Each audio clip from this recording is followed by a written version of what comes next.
This is Deja Bliss. This is a quick video about owning your shit. I'm pondering as I'm driving today, people doing things that seem like strong, powerful things.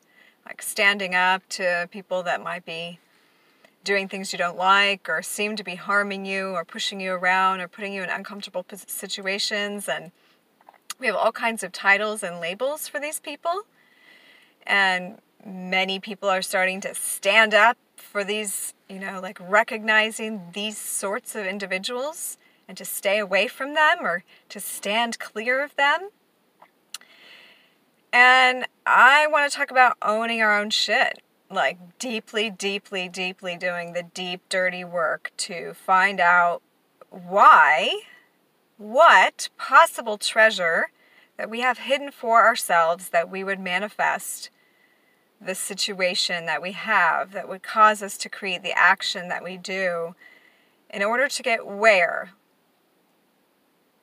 That might seem confusing, and it kind of is.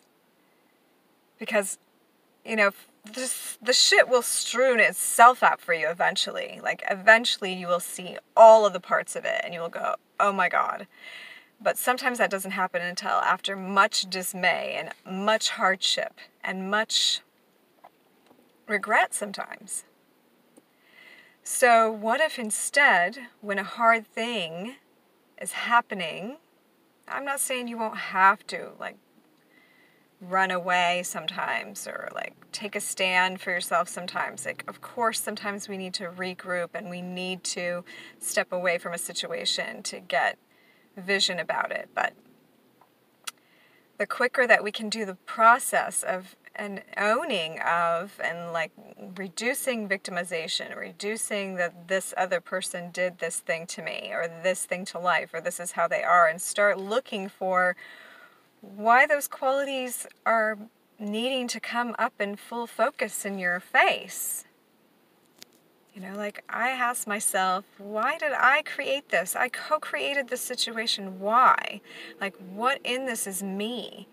What in this narcissistic relationship with this person where I feel like I'm needing to distance myself as far as possible? Where in that person is actually me? Where is that actually me in my life? Where do other people see me similar? And I've done this work over and over, and it can take a bit of biting your own tongue and really okay, I actually see where I do that, where other people see me doing that. And then the awesome part about owning our stuff is when we get to that place, it's not a matter of looking at it so we have to change it. It's a matter of looking at it so that we see that we like that about ourselves. And if we actually like that part that we've been hiding and not wanting to look at, and so it's manifested in this distorted version in someone else,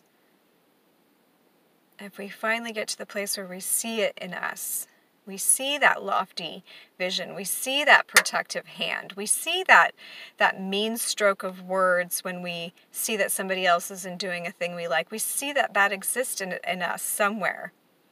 And we own that and we say, okay, sometimes that is applicable. Sometimes it's okay for me to do that. Then suddenly the charge goes away off that other person and the situation changes. The situation changes.